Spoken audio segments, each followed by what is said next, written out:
Hala, ano yan? Bangkay ng tao. Ano ka ba?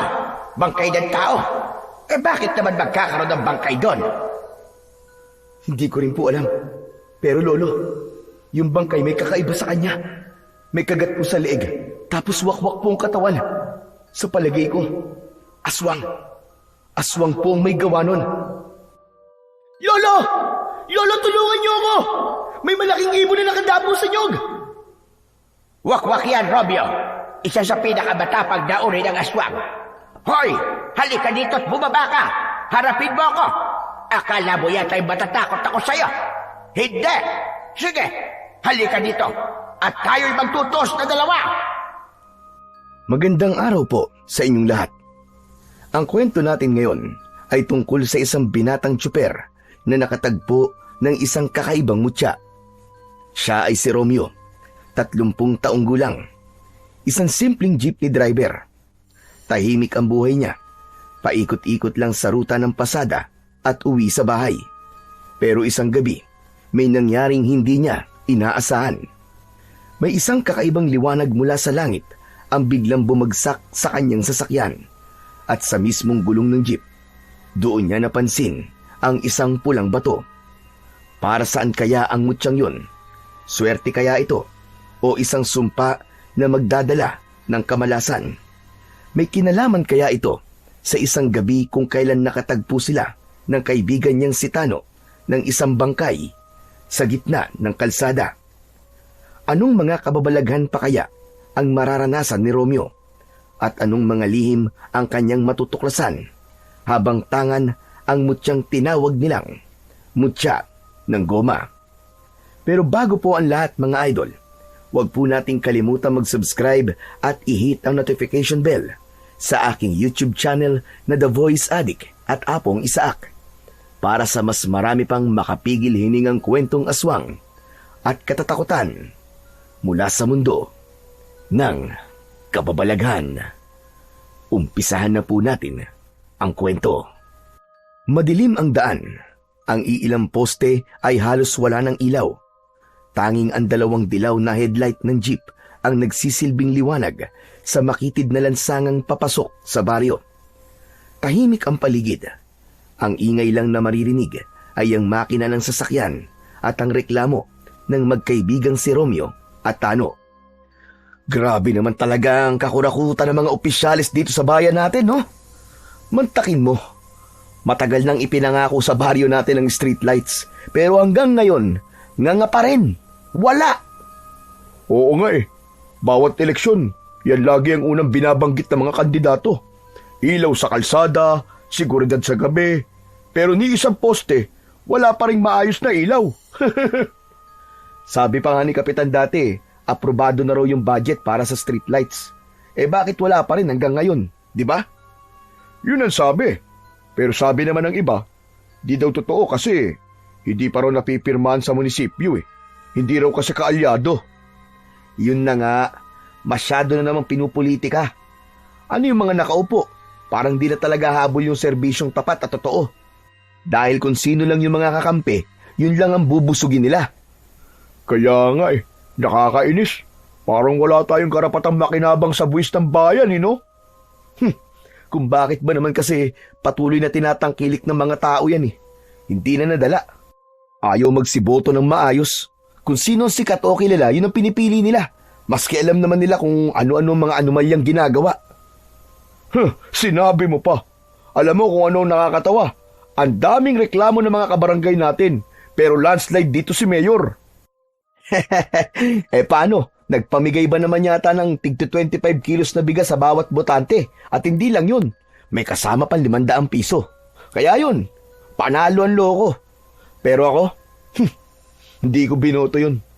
Kinuha ko lang yung bigas at 500, pero iba ang binoto ko, o diba? Ako man kinuha ko lang din.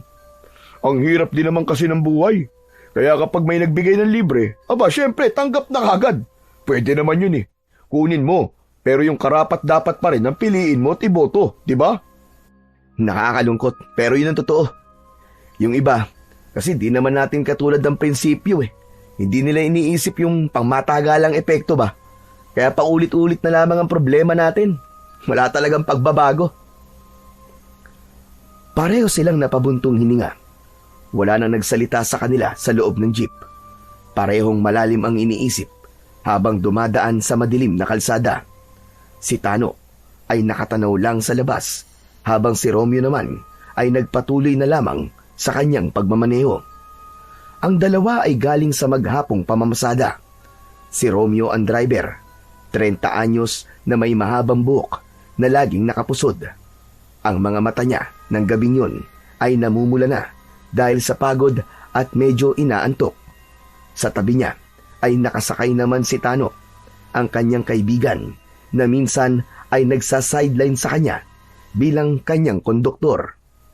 Si Tano ay halos ilang taon pa lang din na naninirahan sa kanilang baryo. Madali niya itong nakapagpalagayan ng loob dahil mabait at maaasahang kapitbahay. Nang malapit na sila sa arko papasok ng baryo, biglang napansin ni Romeo na may nakahambalang sa daan.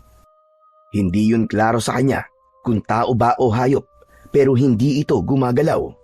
Biglang preno si Romeo. Sumadsad ang jeep sa mismong tapat ng nilalang. Si Tano ay biglang tila na itulak dahil sa lakas ng paghinto. Wala siyang seatbelt. Tumama ang mukha niya sa harap. Napasinghap siya dahil sa sakit na biglang naramdaman. Dumugo ang kanyang labi. Romeo! Pambihira! Ano bang... Bigla siyang napatingin kay Romeo habang hawak-hawak ang nasaktang bahagi ng bibig. Nanlalaki ang mga mata ng driver. Nakatitig sa harapan. Hindi gumagalaw. Romeo? Pare? Ano ba nakita mo? May bangkay sa daan, pare. Napatingin agad si Tano sa tinititigan ng kaibigan. Paglingon niya sa harap ng jeep, agad siyang nanlamig. Sa ilalim ng maputlang ilaw ng headlight ng kanilang jeep, napagtanto na nilang may katawan nga na nakahandusay sa gitna ng kalsada. Makikita rin na halos balot ito ng putik at tuyong dahon. Nakabuka ang mga braso, tila nakaturo sa magkabila ang gilid ng daan, at wala itong saplot sa paa. Parehas na silang nakatulala ng mga sandaling yun. Parehas din naramdam ang unti-unting paggapang ng kilabot mula sa kanilang talampakan, paakyat sa kanilang mga batok. Napalunok na lamang si Tano, pero parang tuyo ang lalamunan niya. Bumilis din ang pagtibok ng kanyang puso. Ilang segundo pa ang lumipas, kapwa na sila bumaba ng jeep. Dahan-dahan ang kanilang hakbang dahil parang nag-aalangan na baka patibong lamang yon ng mga kawatan. Baka biglang gumalaw ito at hold upin sila. Lalo na't narinig na nila parehas ang modus na yun. Paglapit nila doon, nakita nila ang kabuuan ng bangkay.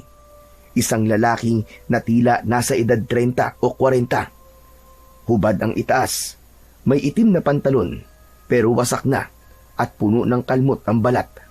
Ang tiyan nito ay makikitang wakwak. Kita ang ilang bahagi ng lamang loob na tila nilantakan. Ang mga mata nito ay nakadilat pa, pero wala ng buhay. Maputla na rin ang balat niya, parang wala ng dugo. Gayong malinis naman ang kinahihigian nito. Wala ni kaunting mantsa ng dugo, at sa may leeg nito, may marka ng tila kagat. Malalim yun. Hala! Ano yan? Bangkay ng tao, pare.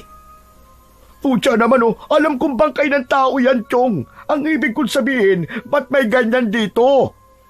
Ilinawin mo kasi. Ito na nga ba ang sinasabi ko eh. Madilim ang kalsada natin, kaya posible talagang maging pugad ng krimen ang lugar na to. Kawawa naman siya, Chong. Sino kaya yan, no? Mukhang di taga sa atin, ah. Hindi ko kilala eh. Hindi ko rin siya kilala. Pero tignan mo yung tiyan niya. Wakwak. Parang kinain. Hindi tao may gawa nito, Chong. Masyadong brutal. Teka, anong ibig mo sabihin? Tignan mo rin yung leeg niya. May kagat. Pamilyar sa akin yan. Parang kagat ng isang aswang. Ano ka mo? Aswang? Ano ka ba naman, Chong? Nasa modernong panahon na tayo ngayon, ano? Bakit ka pa naniniwala sa mga ganyan-ganyan? Baka naman sinadyang itapon lang yan dito. Posibleng salvage, ganun. Ano na? O kaya, biktima ng mga sindikatong kumukuha ng mga lamang loob para ibenta sa black market. Di ba usong-uso ngayon yun? Hindi, Chong. Hindi ganun to, sigurado ko. Tignan mong mabuti, oh. Yung mga sugat niya, tignan mo. Di yan sugat ng kutsilyo o mga sandatang gawa ng tao. Chong, malinaw na kalmot ang mga yan. Hey, nako. Ewan ko sa'yo. Basta ako, hindi ako naniniwala sa mga aswang-aswang na yan. Matagal na tayong wala sa panahon ng mga alamat. Alam mo, Chong, sa totoo nga lang mas natatakot pa ako sa mga tao ngayon kesa sa mga pinaniniwalaan mong mga halimaw. Ganun ba? Hindi ka naniniwala sa akin? Hindi. Hindi naman kasi talaga totoo mga aswang Kwento-kwento lang yan. Ano ka ba? Panakot lang sa bata yan nung maliliit pa tayo. Bahala ka. Basta ako, alam ko na aswang ang pumatay dyan. At posibleng may aswang na dito sa baryo natin. Ang mabuti pa, i-report na natin to sa barangay o kaya sa police station para maimbestigahan ka agad. Hindi pwedeng palampasin to. Teka, wag na pre. Ha? Bakit naman?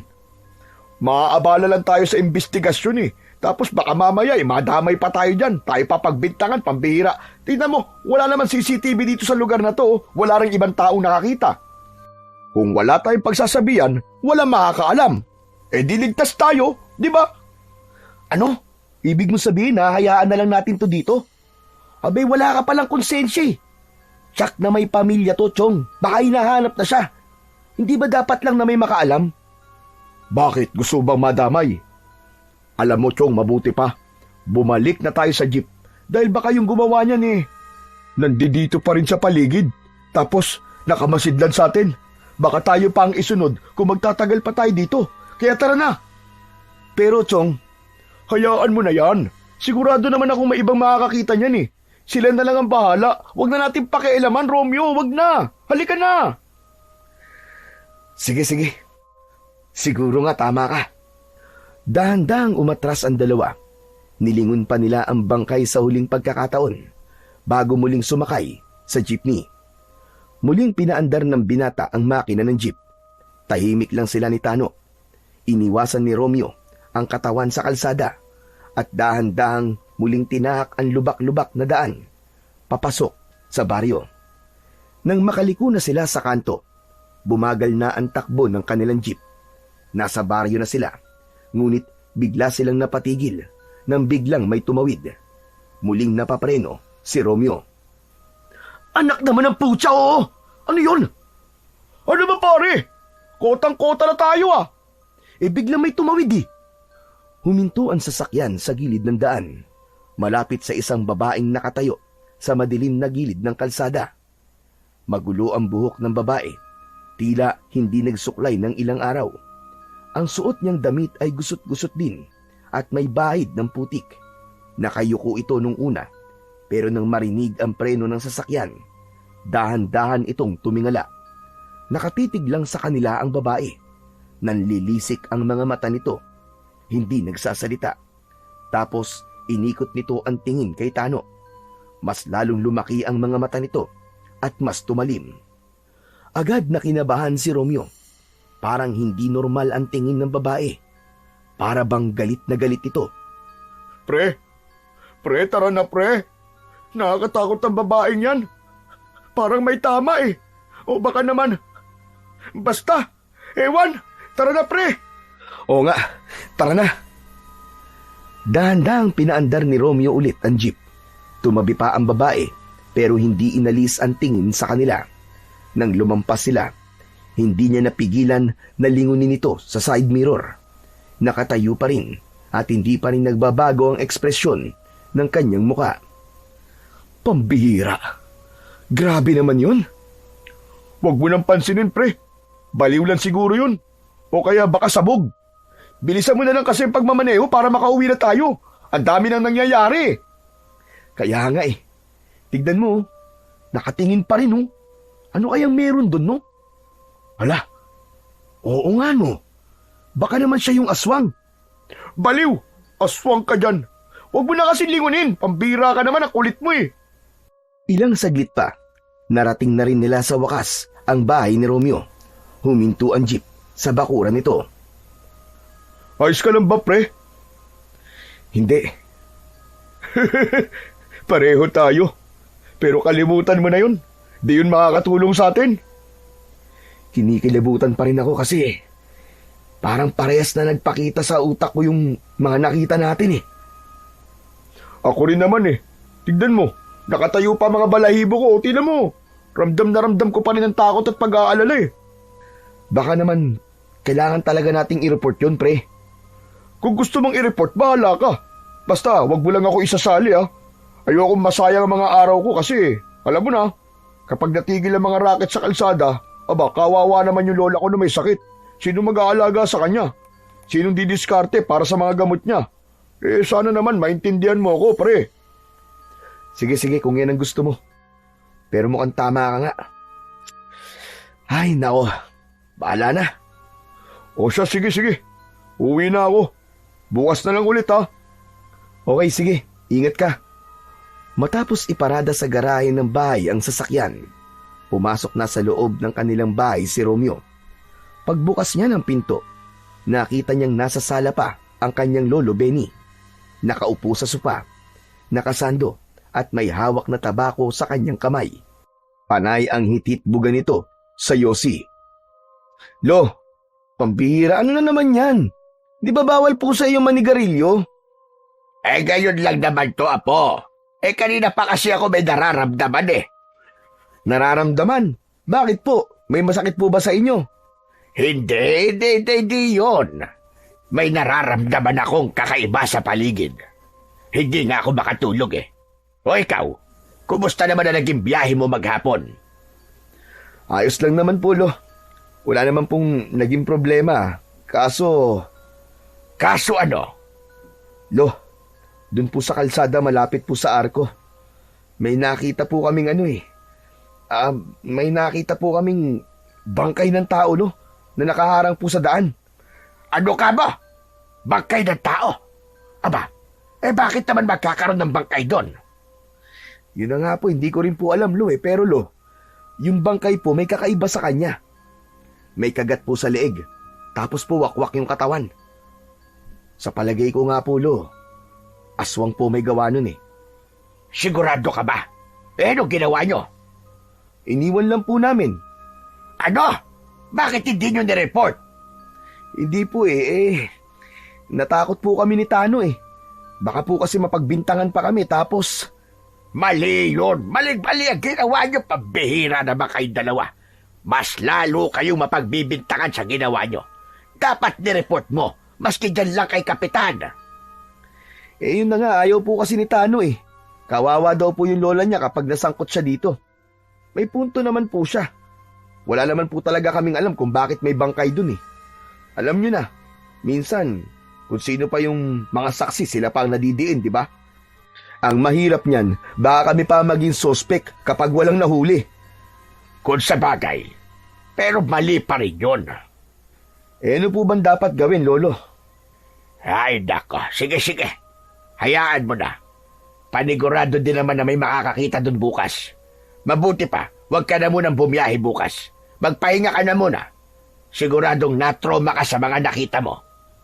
Kaya nga po, Lo yung mukha po nung lalaki, nakapaskil na po sa utak ko. Saka parang naduduwal po ako kapag naaalala ko po yung wakwak na tiyan niya. Sinasabi ko na nga ba, may kakaiba talaga akong nararamdaman kanina. Masangsang din ang hangin. May aswang na pala talagang gumagala dito sa ating lugar. Yun na nga po sinasabi ko, Lo Ayaw pong maniwala sa akin ni Tano Pambihira, oo.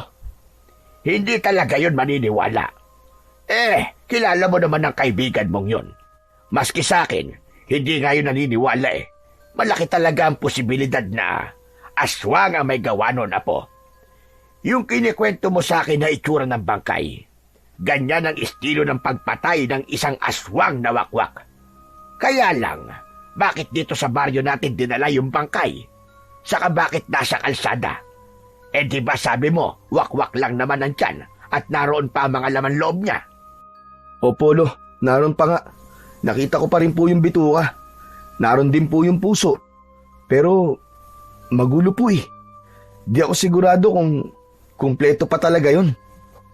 Hindi kaya Ano po, Lo? posible kayang sinadyang dalhin dito para kainin? Baka ang aswang, taga rito mismo sa baryo natin.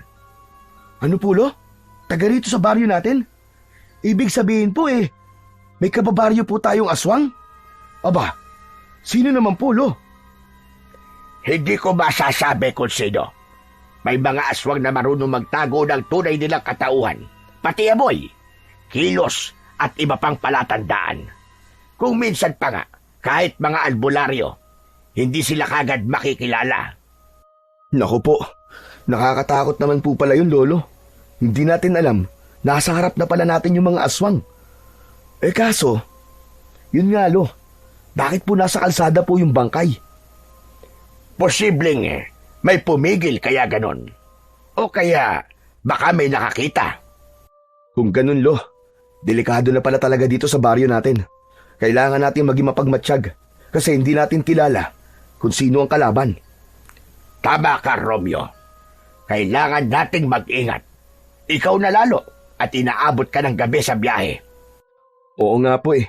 Pero kasama ko naman po palagi si Tano eh. Hindi sapat yon. Hayaan mo, Apo. At gagawa ako ng langis para kung sakali na lumapit sa atin o sa'yo yung aswang. Kahit na magbalat kayo pa siya, malalaman natin. Paano po yun, Lo? Kukulo ang langis kapag may malapit na aswang. Teka, ano naman pong klaseng langis yun? Ang langis na yon ay gawa sa itim na ugat ng sanggumay. Marami ako dito, pero bukas ko nalulutuin. Sige na, magpahinga ka na lang muna. Tulungan mo na lang akong gawin ito bukas. Sige po, Lo. Maaga pa lang ay gising na si Romeo habang nagkakape at pinagmamasdan niya ang kanyang lolo Benny na abalang naglalabas ng mga garapon at bote mula sa aparador sa kusina. Lo, ano pong kailangan kong gawin? Heto. Mamaya, pagkatapos mo dyan magkape, hugasan mo mga ugat na ito. Inilapag ng matanda ang isang bugkos ng mga itim na ugat. Tumayo si Romeo at inilapag ang kanyang tasa sa mesa. Pinulot niya ang mga ugat ng sanggumay. Makakapal ang balat nito, kulay uling at may kakaibang amoy na parang pinaghalong mapait at maasim. Dahil wala ng laman ng tasa, inumpisahan na niyang hugasan ng mga ito habang si Lolo Benny naman ay naghahanda na ng isang maliit na palayok. Bakit ba ngayon ko lang naisipan na gumawa ng ganito? Mabisa talaga ito, Apo. Sa pamamagitan nito, matutukoy natin kung sino ang aswang na nandito sa ating baryo. Pero Lo, paano po pag natukoy na natin kung sino po yung aswang? Ano na pong gagawin natin? Aba, ano pa nga ba? Kakalabanin ko siya, tulad ng ginagawa ko noon pa. Sus! Kaya niyo pa po ba yun, Lo? Noon yun bata pa po kayo nun. Malakas pa po ang katawan niyo nun. Ngayon, uugod-ugod ka na. Paano pa kayo lalaban yan? Anong matanda sinasabi mo? Hoy, ikaw na bata ka. Huwag mo kong maliitin Kahit ganito na ang itsura ko, matikas pa rin to. Malakas pa rin ako tulad ng dati. Baka hindi mo nalalaman. Ang tawag sa akin noon ng mga tao, Bening Bangis. Dahil ako lang naman ang nakapatay sa 3 pinuno ng aswang sa iba't ibang lugar noon. At kailan ka naman po nakapatay ng 3 aswang, Aber? Di ka naman lumalayo dito sa bahay Mula pa nung bata ko, puro panggagamot lang ang alam kong ginagawa nyo Talaga namang hindi mo makikita yon. Abay, binata pa ako noon, loko. Maski nga ang tatay mo ay hindi pa noon isinisilang sa mundo. Ay, ganun po ba? Kayo naman kasi, magkikwento hindi naman kumpleto ang detalye. Pero kaya niyo po ba talaga, Lo? Baka kapag kayo lumaban, mauna pa po kayong makain. Hoy, hindi ako basta-basta. Itong mga kamay na to, nakasakay na ng mabangis na aswang. At itong likod ko, sumasakit na kapag malamig ang panahon. Yun ang totoo, Lo. Abat loko ka talagang bata ka, Wala ka ba talagang bilib sa lolo mo? Meron naman, Lo. Kaso, real talk lang po. Doon lang tayo sa totoo. Hindi nyo na po kaya. Matanda na po kayo, Lo. Hindi ka na malakas tulad ng dati. Ang mabuti pa, Lo, kailangan natin ng plano. Hindi yabang. Kung matutukoy natin kung sino ang aswang, kailangan po may sistema kung paano natin siya masusukol. Hindi pwedeng bara-bara lang. At saka, Lo, hindi kita papayagan na lumaban pa. O siya. Bahala ka kung ano gusto mo. Sige, tuloy mo na yung ginagawa mo. Punasan mo na yung mga ugat na nahugasan mo. Kailangan mong tuyuin bago ko hiyalo sa langis ng nyog. Habang pinupunasan ni Romeo ang mga ugat, sinimulan na ni Lolo Benny ang paglalagay ng langis ng nyog sa palayok. Nang mainit na ito, dahan-dahang nilagyan ito ng pinatuyong balat ng anunas at pagkatapos ay ang ugat naman ng sanggumay.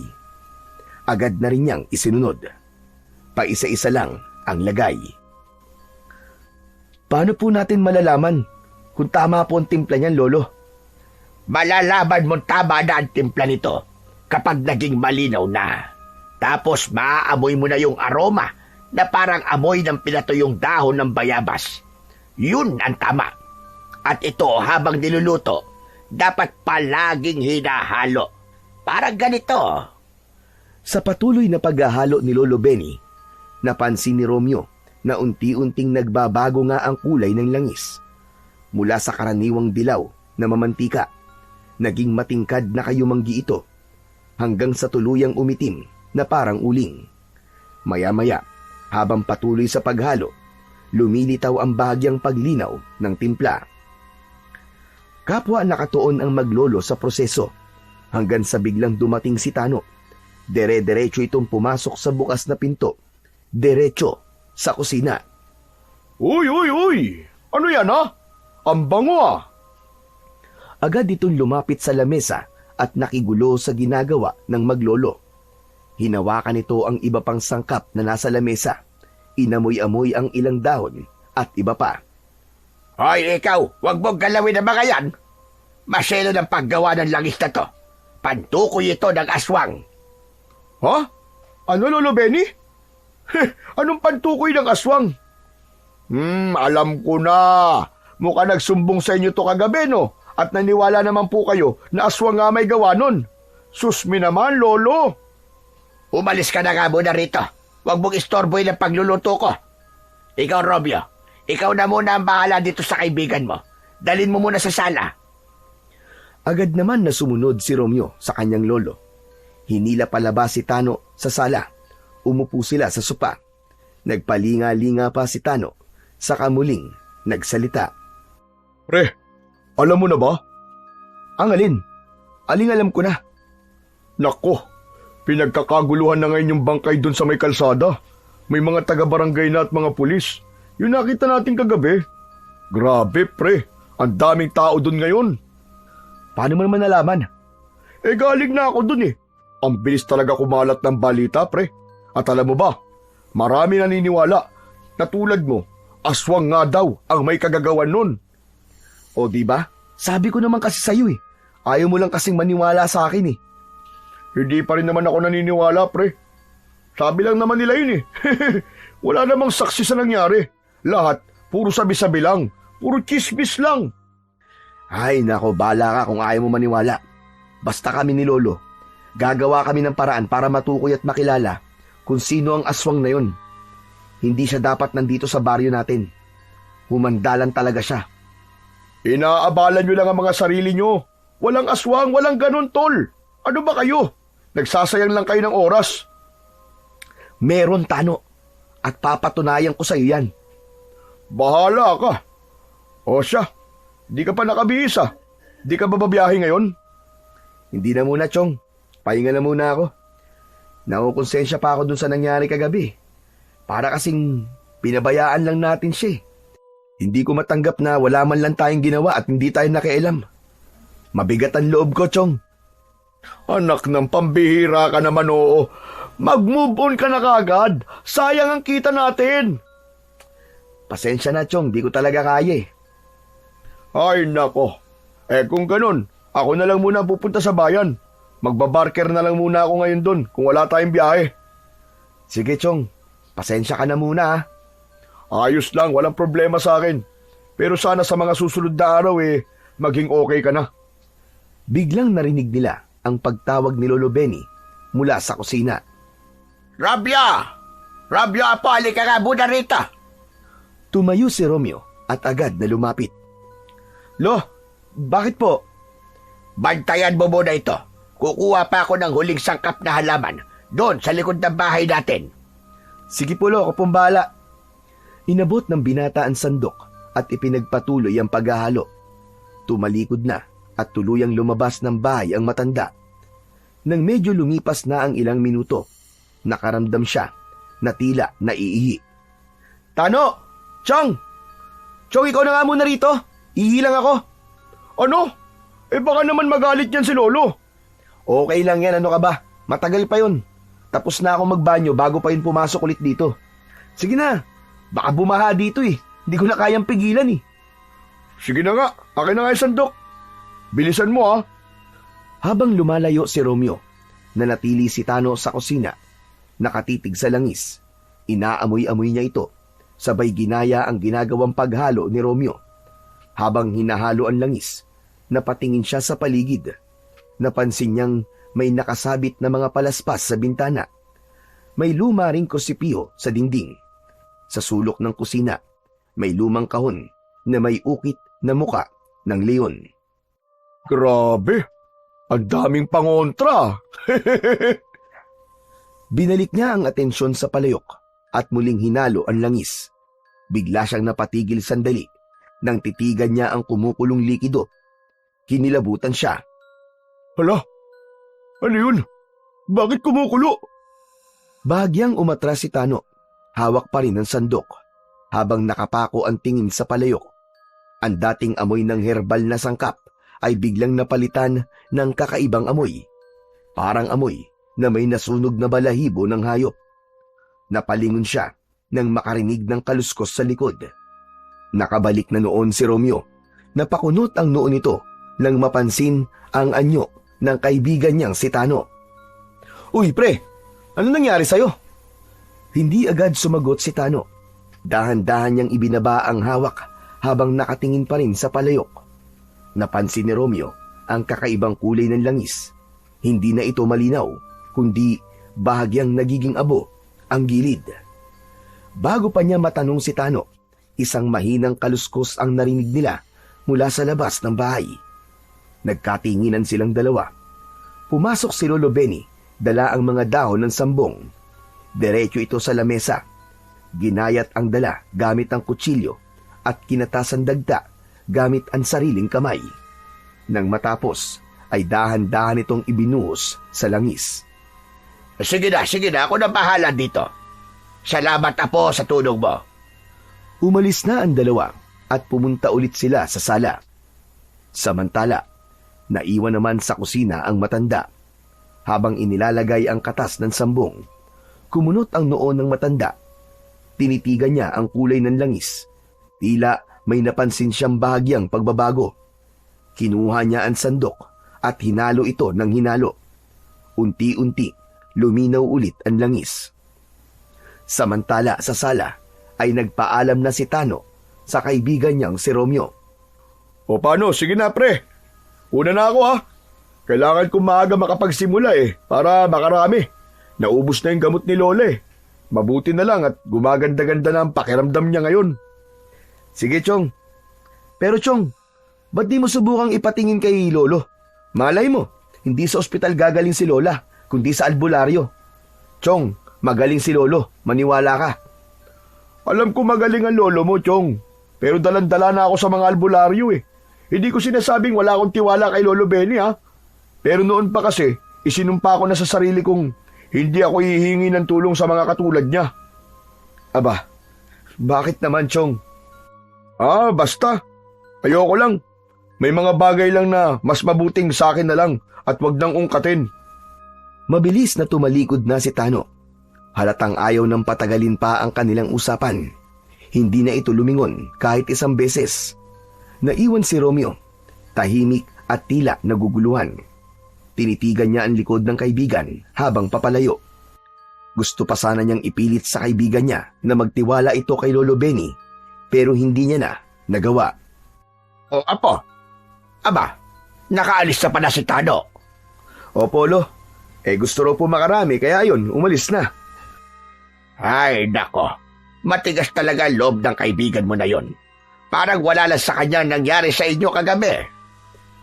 Kaya nga po Pero hindi ko naman po siya pwedeng husgan dahil mahal po yata yung mga gamot na iniinom ng lola niya Kaya kailangan niya talagang kumayod ng matindi para sa lola niya. Ay siya nga naman. Nabalitaan ko rin na may sakit si Remy. Kaya hindi na lumalabas ng bahay niya. Yun na nga po Kawawa nga po. Ba't di mo sabihin sa kanya na ipagamot sa akin ng lola niya para malaman natin kung anong sakit ni Remy? Baka sakaling magamot ko. Sinabi ko naman po sa kanya, Lo, kaya lang ayaw daw po niyang humingi ng tulong sa albularyo Wala daw po siyang tiwala at isinumpa daw po niya nun na kahit kailan daw po ay hindi siya hihingi ng tulong sa mga katulad niyo. Bakit po kaya, no, Lo? Malamang may naging masamang karanasan sila sa isa sa amin o baka naman may ginawang isang albularyo nun na hindi niya matanggap. Minsan kasi, kahit ganito kami, may pagkakamali ring nagagawa. Lalo na yung mga nagpapanggap lang na may kapangyarihan. Tama ka, Lo. Baka nga po ganun na nangyari sa kanya. Parang na-trauma. Ang mabuti pa'y hayaan mo na lang siya, Apo. Hindi naman natin pwedeng ipilit ang gusto natin sa kanya. Opo, Lo. Teka po. Bakit pala kayo nandito na? Tapos na po ba yung ginagawa niyong langis? Oo, tapos na. Papalamigin na lamang natin yan bago isalin sa mga botelya. Sa araw na to, sisimulan na natin hanapin ang aswang. Hindi na pwedeng patagalin pa. Kailangan natin malaman kagad kung sino siya bago pa tayo muling masalisihan at bago pa may mabiktima sa mga kabarangay natin. Tahimik na si Romeo. Napatitig ito sa kanyang Lolo Benny. Kita niya sa mukha nito ang pagod, pero pansin din niya ang matinding determinasyon ng matanda. May nararamdamang kaba rin si Romeo, pero pinili niyang wag ipahalata yon sa kanyang lolo. Nang napalamig na nila ang langis, dahan-dahang inilabas ni Lolo Benny ang mga botelya na lalagyan nila ng langis. Isa-isa nilang sinalinan ng likido ang mga sisidlan. Pagkatapos, maingat itong isinara at inilagay sa bag. Ibibigay natin to sa mga taong naniniwala pa rin sa akin, sa mga handang makinig at makipagtulungan. Sa ganitong paraan, mas malaki ang tsansa natin matagpuan ang aswang sa lalong madaling panahon. Nang tapos na sila, nagsimula na ang maglolo na mag-ikot sa baryo. Ang una nilang pinuntahan ay ang mga kapitbahay nila. Tinawag nila ang mga tao sa loob ng mga bahay at ipinaliwanag kung para saan ang langis na kanilang ipinamimigay. Marami ang naniwala sa kanila dahil nga sa natagpuang bangkay sa kalsada. May ilan ding nagduda pero tinanggap pa rin nila ito dahil wala naman daw mawawala. Tumao sila sa bahay ni Lola Remy. Ilang ulit silang kumatok at tumawag pero walang sumagot. Tahimik lang ang buong bahay. Nakailang ulit pa silang tumawag pero wala talagang lumabas. Napilitan na si Lolo Benny na iwan na lang ang isang botelya ng langis sa may pinto. Nagpatuloy na sila sa pag-iikot. Napansin ni Romeo na tila wala pa rin silang palatandaan ng aswang.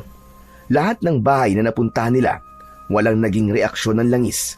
Hindi ito kumulo o umusok. Wala ni isang palatandaan. Lo, baka naman mali tayo ng hinala. Baka hindi talaga siya taga rito sa baryo natin. Napalingon sa kanya si Lolo Benny. Bahagyang napataas ang kilay nito. Ano ka ba naman, Romeo? Ang bilis naman magbago ng paniniwala mo. Nakakakalahati pa lang tayo, baka akala mo. Marami pa tayong dapat napuntahan.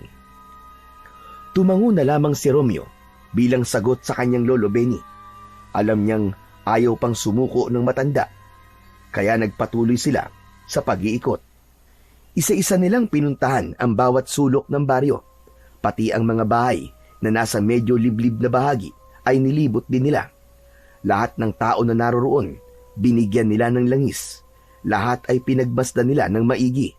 Ang kilos, ang mga mata, ang galaw ng katawan, pero walang kakaiba. Dala-dala nila ang pag-asa na baka sa isa sa mga bahay ay makakaramdam ang langis ng presensya ng nilalang na hinahanap nila.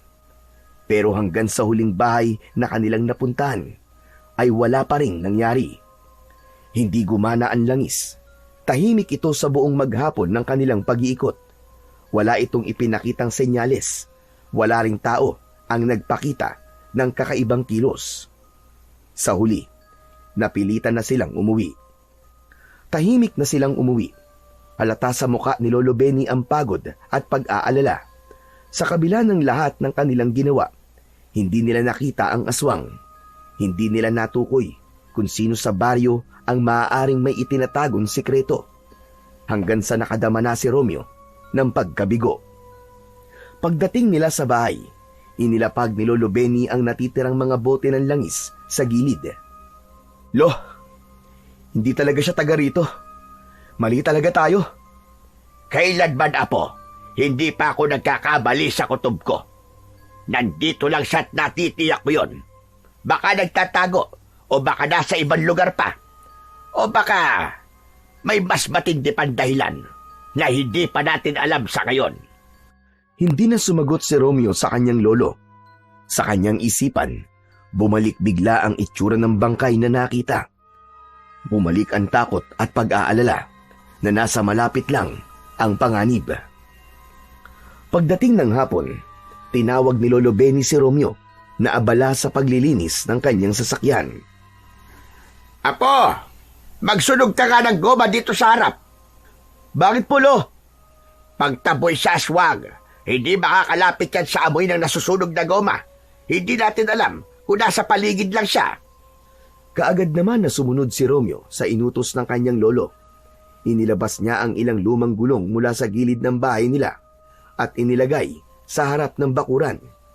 Siniliban niya ito gamit ang konting gas at posporo. Saglit lang ay sumiklab ang apoy.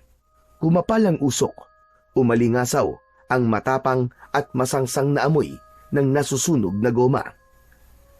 Ayon kay Lolo Benny, ang usok na mula sa nasusunog na goma ay hindi kayang tiisin ng mga nilalang na galing sa dilim.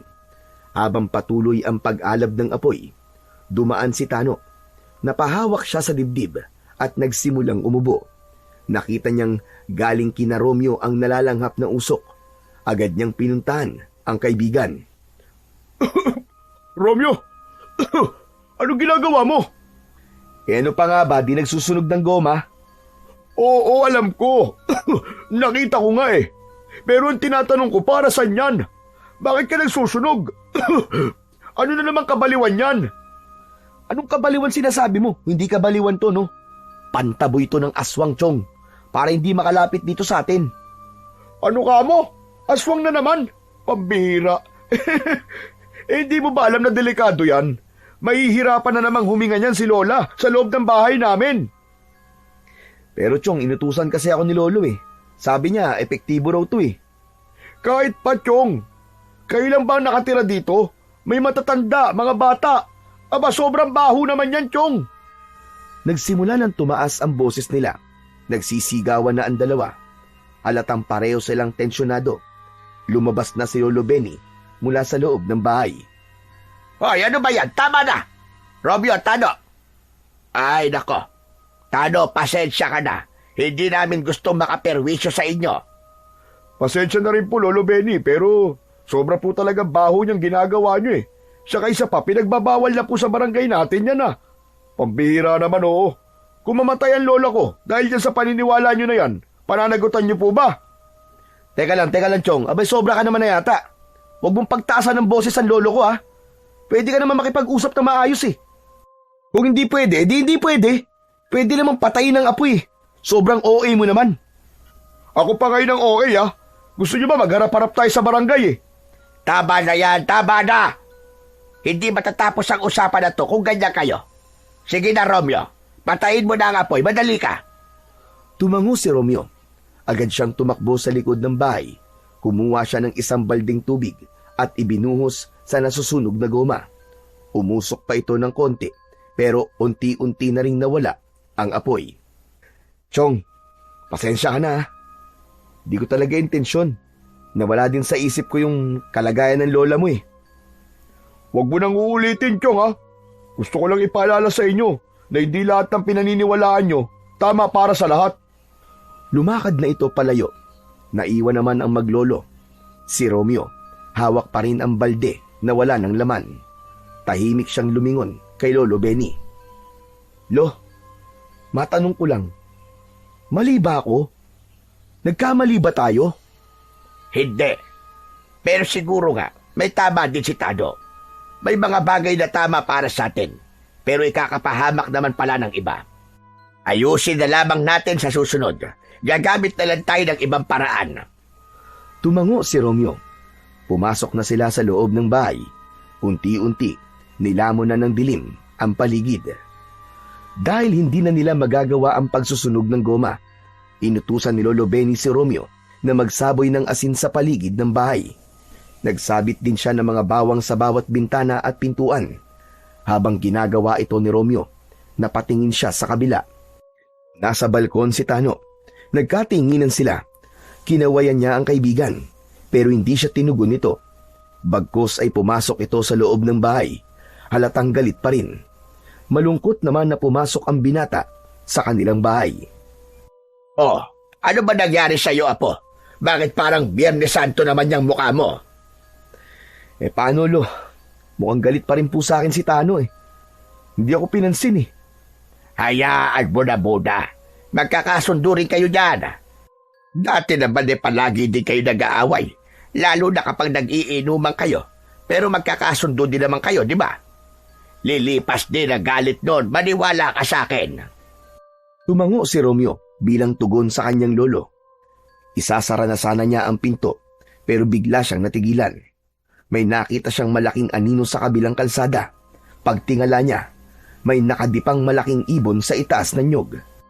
Maliwanag ang sinag ng buwan, pero dahil nakatalikod sa liwanag ang nilalang, hindi niya maaninag ang itsura nito.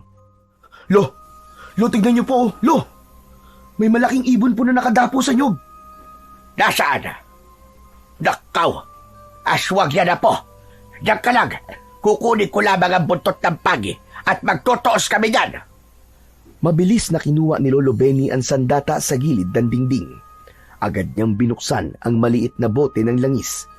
Ibinuhos ito sa dulo ng latigo at sinabayan ng bulong na tila isang orasyon at tumingin sa kanyang apo. Oh, ano pang tinitignan mo? Halika na, baka makatakas pa yon. Agad namang kinuha ng binata ang flashlight niya. Sabay silang lumabas ng kanyang lolo. Ramdam na ramdam ni Romeo ang mabilis na pagtibok ng kanyang puso habang nilalapitan nila ang puno ng nyog. Tumigil sila sa tapat nito at itinaas ni Romeo ang hawak na flashlight. Nang masapul ng liwanag ang itaas ng puno, natigilan siya. Nandun pa rin ang nilalang. Nagulat siya sa nakitang muka ng nilalang. Matutulis ang tenga nito na parabang sa paniki.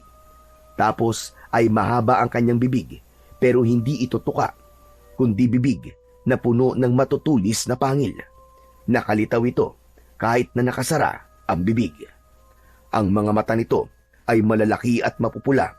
Ang ilong ay maliit, halos wala ng butas. Mahaba at manipis din ang dila nitong labas-masok na tulad ng sa ahas. Lo! Ano po klaseng aswang yan? Ang tawag dyan ay wakwak, Romeo. Isa sa pinakatusong uri ng aswang. Sandali lang. Hoy! Halika dito! Bumaba ka rito at harapin mo ako! Akala mo'y natatakot ako sa'yo, ha? Hindi! Sige!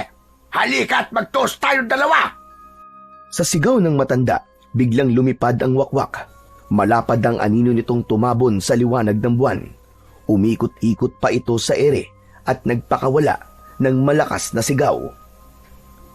Hindi na napigilan pa ni Romeo ang mapasigaw nang dahil sa labis na takot. May aswang! May aswang! Mga kapitbahay! May aswang! Magsilabas kayo! Isa-isa nang nagbukas ang mga pinto. Lumabas ang iba sa kanilang mga kapitbahay.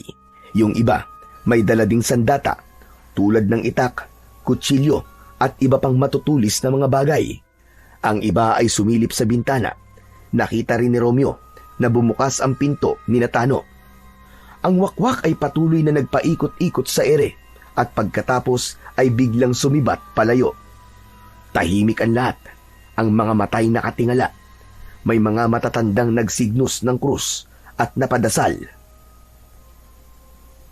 O di ba? Di ba tama ako? Tama kami ni Lolo.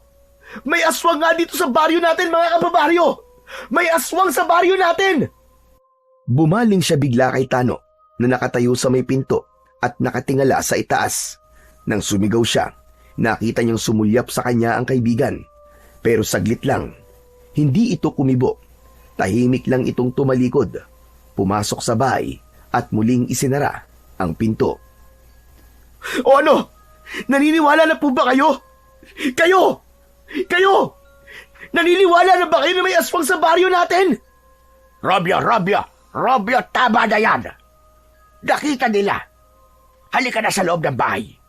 Magpahinga na tayo. Pumasok na sa loob ng bahay ang maglolo. Sa gabing yun, ay tahimik na ang paligid, pero hindi tulad ng dati. Para sa mga residenteng nakakita ng wakwak, hindi na naalis ang takot at pangamba nila.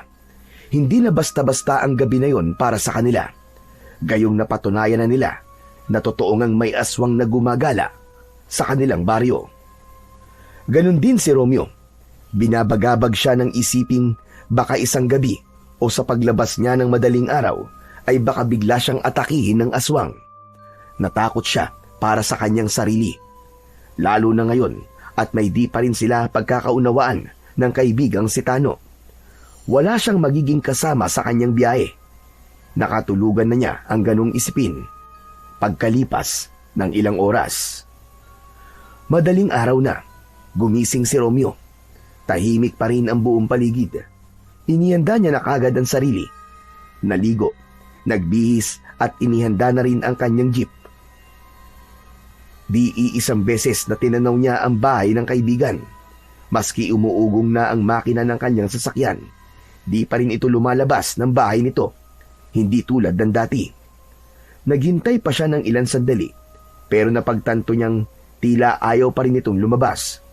Hindi na niya inasahan na sasama pa sa kanya ang kaibigan si Tano. Marahil ay masama pa rin ang loob nito sa kanya, kaya't minabuti na lamang niyang hayaan ang kanyang kaibigan. Inisip na pagbalik na lang niya, kakausapin ito para makipagbati at humingi ng tawad. Habang nakaandar ang makina ng jeep niya, isa-isa niyang iniinspeksyon ng mga gulong nito, ang langis, ang mismong makina, ang preno at iba pa. Araw-araw niya itong ginagawa para masiguradong maayos at ligtas ang mga taong sasakay sa kanya. Ilang sandali pa ay lumabas na siya. Hindi na niya ginising ang lolo na tila nasarapan sa tulog. Hindi nagising sa ingay ng kanyang sasakyan.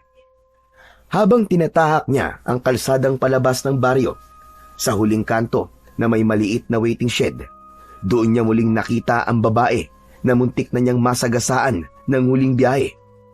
Nakasama niya si Tano. Tulad ng una niya itong makita, magulo pa rin ang buhok nito. Madungis ang damit. Nakaupo sa may waiting shed, ni walang saplot sa paa. Nang mapatapat ang jeep, huminto si Romeo. Miss, ayos ka lang ba? Ano bang ginagawa mo rito? Dahan-dahang tumingin ang babae sa kanya. Sa kabila ng dumi sa kanyang muka at katawan, kapansin-pansin pa rin ang ganda nito.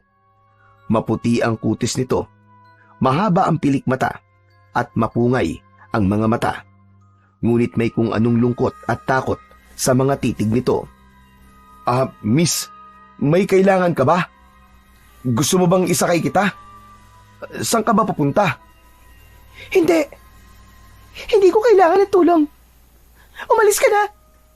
Umalis ka na! Pero miss, delikado dito. Wala kang kasama tapos ganitong oras pa. Alam mo ba, may gumagalang aswang sa baryo na to. Nakita namin kagabi. Kaya kung ako sa'yo, sumakay ka na. Ihatid kita kung saan ka man nakatira. Alam ko. Pabayaan mo nga ako. Umalis ka na! Aba, bakit ba ang sungit mo? Ano ba kasing ginagawa mo dito? Hindi ka naman taga rito, di ba? Eh bakit ka ba kasi nakikialam? Ano bang paki mo kung hindi ako taga rito? Ano bang paki mo sa ginagawa ko? Nagmamalasakit lang naman ako eh. Alam mo, miss, huwag kang pag-alagala ng ganitong oras at baka mamaya ikaw pa ang pagkamalang aswang dahil sa itsura mo na yan. Teka, baka naman. Diyos ko po. Tumigil ka ha? Hindi ako aswang. Umalis ka na. Ayoko sumakay. Ayoko ng tulong mo. Suplada naman ito. Eh di wag. Bala ka na nga dyan. Sandaling natahimik ang babae. Yumuko ito. Hawak ang laylayan ng kanyang maruming damit. Napansin ni Romeo na tila nanginginig ang mga balikat nito. Hindi dahil sa galit, kundi dahil sa takot o pagod. Miss, sigurado ka ba talaga? Nagsimulang lumakad papalayo sa kanya ang babae. Hindi na ito lumingon. Diretso ang lakad palayo. Si Romeo naman, bahagyang napapailing at bumuntong hininga. Muling pinaandar ang jeep at tinuloy ang biyahe papunta sa bayan. Habang papalayo na siya sa baryo, napansin niyang tila may kakaibang liwanag sa langit. Parang mga mumunting kidlat sa ulap. Kahit wala namang kulog, ngunit hindi niya masyadong pinagtuunan yun ng pansin. Maya-maya pa ay bigla siyang napatigil nang makaramdam ng pananakit ng pantog. Itinabi niya ang sasakyan sa gilid ng kalsada at bumaba para umihi. Nang pabalik na siya sa sasakyan, biglang may isang malakas na liwanag na bumagsak sa mismong sasakyan niya. Naku po! Nakidlatan yata ang jeep ko! Patay! Mabilis lang na nawala ang liwanag na yon. Kakatwa sa paningin ng lalaki dahil tila wala namang nangyari. Wala ring senyales ng pagkasunog. Pero kahit ganun ay hindi siya nagpakampante. Inikot niya ang harap ng jeep. Wala siyang nakita. Walang nasira, walang tama, walang kahit munting apoy. Hanggang sa nakahinga na siya ng maluwag. Lumapit siya sa gilid ng jeep at sinilip ang mga gulong. Doon siya napatigil. Sa may singit ng gulong, parang may kumikislap. Lumuhod siya at tinignan itong mabuti. May maliit na bagay na sumiksik sa gilid ng goma. Kulay pula ito, kasing laki ng holin. Kinuha niya ang screwdriver sa toolbox at maingat na sinungkit ang maliit na bagay. Nahulog ito sa lupa at agad niya itong pinulot. Pagdampi ng kamay niya dito, parang may kuryenteng biglang dumaan sa balat niya. Mabilis lang yun, parang saglit na kiliti ng kuryente sa kanyang palad. Anak ng... Aray! Ano ba to? Bato ba to? Wala siyang ideya kung ano yun.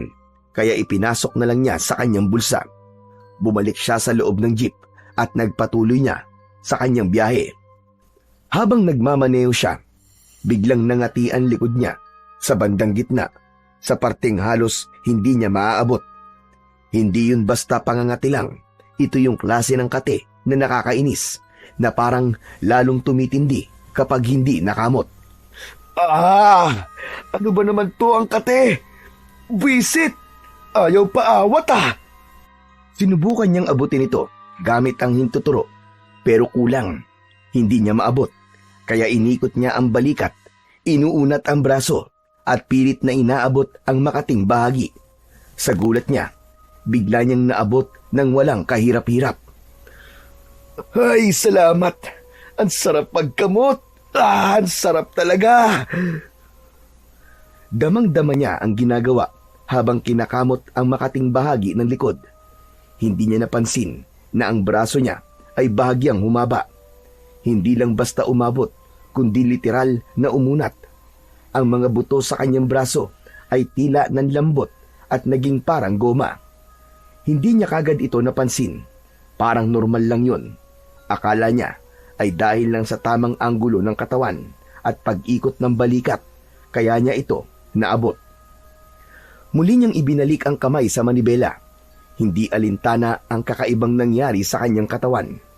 Wala siyang kaalam-alam na ang bagay na nakasingit sa gulong ng kanyang jeep, ang maliit na pulang batong bilog na kasing laki ng hulin, ay nagsisimula ng magkaroon ng epekto sa kanyang katawan.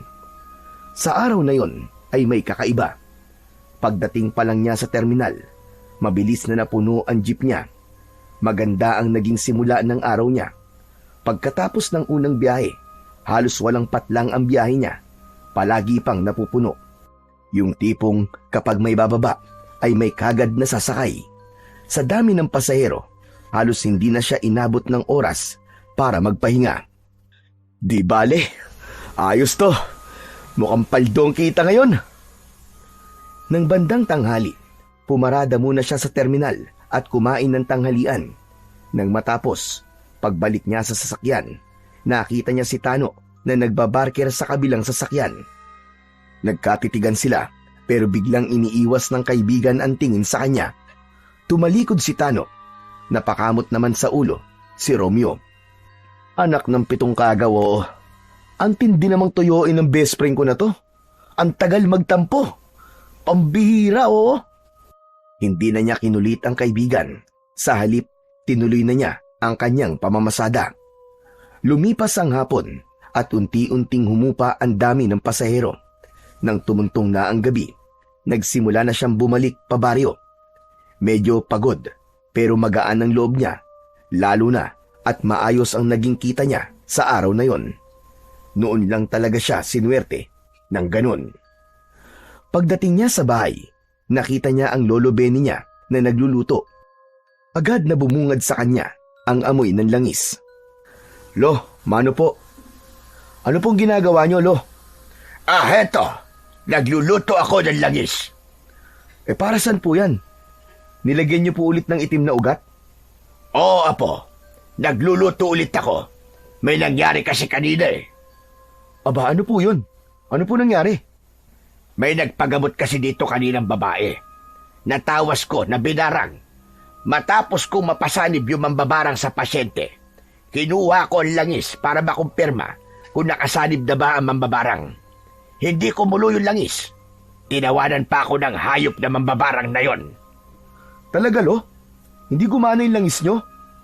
Yun ang nga rin ang ipinagtataka ko eh. Alam ko naman na tama ang timpla natin. Tama rin ang mga sangkap na nilagay ko. Pero bakit hindi gumana? Bakit nga kaya, Lono? Baka may mali sa naging proseso natin ng paggawa. Kaya heto, inuulit ko na lang. Ikaw, kumusta naman ang naging biyahe mo? Ayos na ayos po, Lo. Marami pong pasahero ngayon. Nakabawi po kahit papano. Aba, mabuti naman kung ganon. Apo, bigyan mo nga ako bukas ng pambayad sa kuryente natin ha. Medyo malapit na ang due date.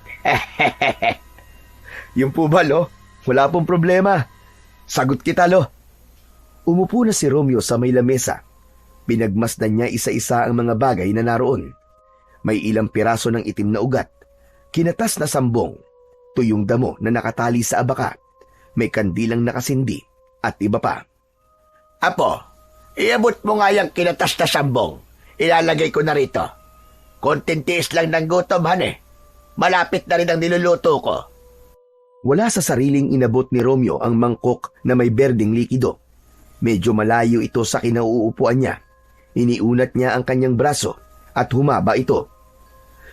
Lo, ito na po. Ay, Diyos ka! Ano nangyayari sa iyo, Apa? Nagulat si Romeo sa biglang pagsigaw ng kanyang lolo. Napatitig siya sa kanyang kamay. Doon lang din niya napansin. Ah! Lo! Lo, ano to? Ano ba? Bakit ganyan ka?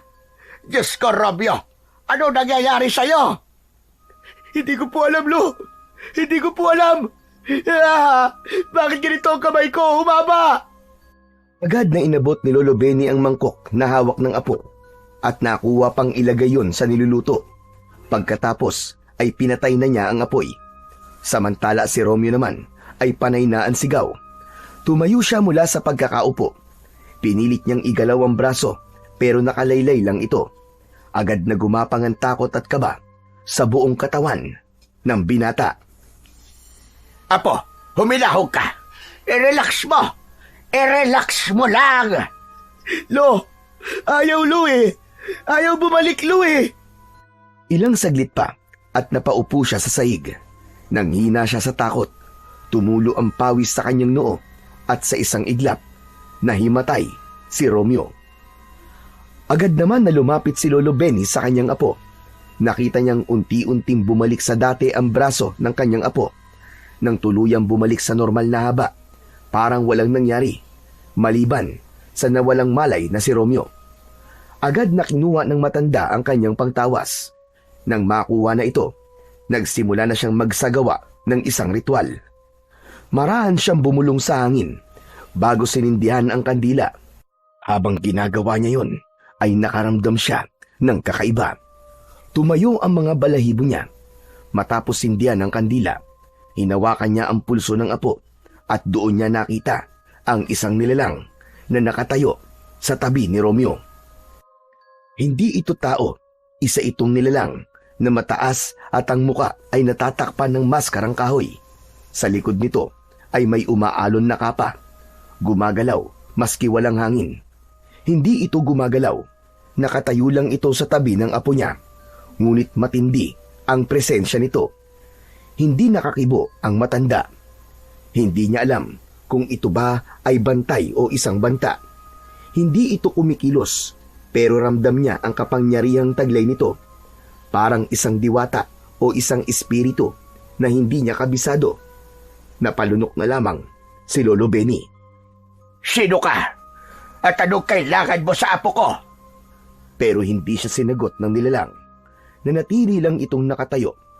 Ilang sandali pa, bigla na lang itong naglaho na tila usok. At si Romeo, nasa saig pa rin. Walang malay, pero humihinga.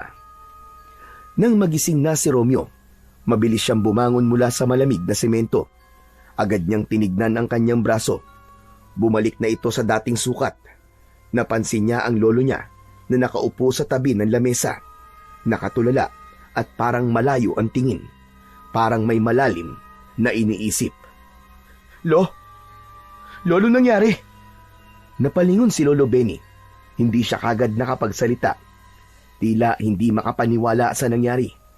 Ipinagpag ni Romeo ang kanyang damit na bahagyang nalagyan ng alikabok. Nang masigurong maayos na ang katawan, umupo siya sa tabi ng kanyang lolo. Lolo, nangyari? Totoo po ba yun? Humaba po talaga yung kamay ko kanina? Hindi umimik ang matanda sa kanyang tanong. Lo, teka lang ha. Itinaas niya ang kanyang kanang braso at muling sinubukan na pahabain ito. Sa harap ni Lolo Ben, muling humaba nga ito. Parang goma, nababatak, napapaikot niya at sa pagkakataong yun, naibalik niya na ito sa dating anyo at forma. Uy! Hanip! Totoo nga, Lo! Nagkatinginan silang maglolo. Parehas nagulat ang kanilang mga ekspresyon. Pero si Romeo, napangiti na. Sa kabila ng kababalagan, nakaramdam siya ng konting kasiyahan. Ayos to! Susubukan ko ulit, Lo, ha? Tignan nyo, ha? Pinaglaruan niya ang kanyang katawan. Pinahaba niya ang kanyang leeg. Tinanaw ang laman ng palayok. Lo, tapos na po pala itong niluluto nyo eh. Tumawa na rin si Lolo Benny, bagamat may halong kaba pa rin ang tawa niya. Ang pangit mo, apo! Para kang kanggaro! Hala, hindi po yung kangaroo, Lo. Giraffe po yun, yung mahaba ang leeg. Kayo naman, oo. Hindi pa nakontento si Romeo. Sinubukan niyang pahabain din ang kanyang mga binti. Bigla siyang naging parang poste. Muntik pa siyang mauntog sa kanilang kisame. Pagkatapos nun, naisipan ng binata na subukan pa ang kakayahan ng kanyang katawan. Napangiti siya. Ipinorma niya ang sarili na bilog. Ang katawan ay binanat, tapos ang ulo ay inilapit sa kanyang talampakan. Nagmukha siyang bilog na bola, tapos isang malakas na tulak mula sa kanyang paa. Tumalon siya mula sa saig at literal na tumalbog-talbog siya sa loob ng kanilang bahay. Tumama siya sa dingding, tumalbog sa kisame, saka gumulong sa gitna ng sala. Apo, sandali!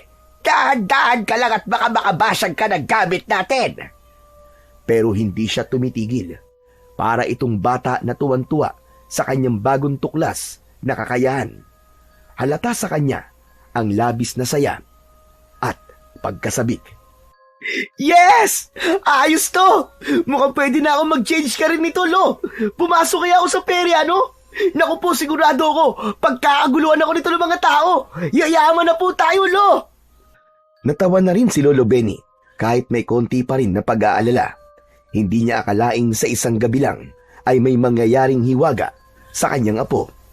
Hindi niya inaakala na makikita niya ito na tumatalbog-talbog sa bahay nila na parang isang life-size na Super Bowl. Apo, tama na yan. Romeo, tama na. Huwag ka nang tumalbog-talbog. Tignan mo at bukas pa ang ating pinto. Baka mamaya yan may makakita sa'yo. At ano pa ang isipin? Ay, oo nga pala no. Teka lang po. At sa huling pagtalbog niya, gumulong siya papalapit sa pinto at isinara yun. Bumalik na siya sa dati niyang anyo. Hingal na hingal siya, pero masaya. Lumapit na siya sa matanda at umupo sa tabi nito. Lo, seryoso, ano po kaya nangyari sa akin, no? Bakit nagkaganito po ang katawan ko? Nakulam kaya ako, Lo? Bago pa makasagot si Lolo Benny, biglang napahinto si Romeo. Parang may naalala siya. Agad niyang hinanap sa bulsa ang pulang batong nakuha niya sa kanyang gulong. Inilabas niya ito at inilapag sa lamesa. Nabigla si Lolo Benny nang makita ito. Bigla siyang napatitig. Nangunot ang noo niya sa nakita. Sandali lang. Pamilyar sa akin ang bato na yan, ha? Saan mo to nakuha? Sa gulong ng jeep ko, Lo. Sa palagay niyo po, may kinalaman kaya yan sa nangyayari sa katawan ko? Hindi ko pa alam, Apo. Pero teka, may kukunin lang ako sandali. Diyan ka lang, hintayin mo ko. Tumayo si Lolo Benny at agad na pumunta sa kwarto niya. Pagbalik nito ay may hawak na itong isang lumang aklat. Makapal ito at amoy luma na. Ipinagpag ng matanda ang alikabok na bumalot dito. Marahang binuklat ang mga pahina. Dito sa librong ito, nakatala ang iba't ibang uri ng mga mutya. Ipinakita niya kay Romeo ang isang pahina kung saan may larawan ng isang pulang bato. Hawig na hawig yun sa batong nasa lamesa. Walang pangalan ng mutyang ito. At kakaiba, wala itong sariling kapangyarihan. Ang kapangyarihan nito ay nakadepende sa anong bagay ang unang madidikitan nito bago mapunta sa tao. Elo, sa gulong ko po yan nakita eh. Nakadikit po sa goma. Doon po sa jeep ko. Yun na nga. Nakuha mo ang katangian ng goma. Humahaba, nababanat, pero bumabalik din sa dating anyo. Ayos! Pero hindi lang yun, Apo. Basahin mo itong nakasulat. Ang mutya ay may tagapangalaga. Isang nilikha na hindi diwata at hindi rin engkanto. Tinatawag silang mga haranay. Mga elemental na tagapamagitan ng langit at ng lupa. Tagabantay ng lakas at puwersa mula sa itaas. Isa itong elemental na hindi basta-basta nagpapakita, maliban kung ipagkakaloob na nila ang mutya. Mananatili siyang nakabantay hanggat hindi pa lubos na tinatanggap ng bagong tagapangalaga ang kapangyarihan ng mutya. Napakunot ang noo ni Romeo. Napalingon siya sa kanyang tabi, sa harap, sa likod, sa kaliwa at kanan niya. Totoo ang nasa aklat, Apo. Nakita ko siya kanina. Nagpakita siya sa akin. Hindi ko alam kung bakit. Nakatayo siya sa tabi mo. Mukha siyang tao, pero balot ng maskarang kahoy ang kanyang muka. Pero yung katawan niya, aba, sobrang liwanag. Kung ganun po, Lo, siya po yung tinutukoy po dito sa libro na bantay. Pero sa palagay niyo po, bakit po ito biglang dumating? Sinadya ba talaga na mapunta sa akin ng mutya o nagkataon lang? Tumawa si Lolo Benny sa sinabi ng kanyang apo. Hindi ko pa alam sa ngayon, Apo. Sa totoo lang, hindi ko alam kung ano ng trip ng haranay na yan at kung bakit sa'yo ipinagkaloob ang mutya. Grabe ka naman sa akin, Lo. Yung tawa mo, wagas ha. May halong tagong panlalait eh. O sige na. Seryoso na tayo. Baka naman may dahilan. Baka may nakita siya sa'yo, Apo, na isang bagay na hindi natin alam. At saka, baka may kinalaman ito sa mga nangyayaring kababalaghan dito sa ating baryo. Ganun? Tama ka, Apo. Baka ikaw ang nakatadhanang dapat na lumaban sa wakwak.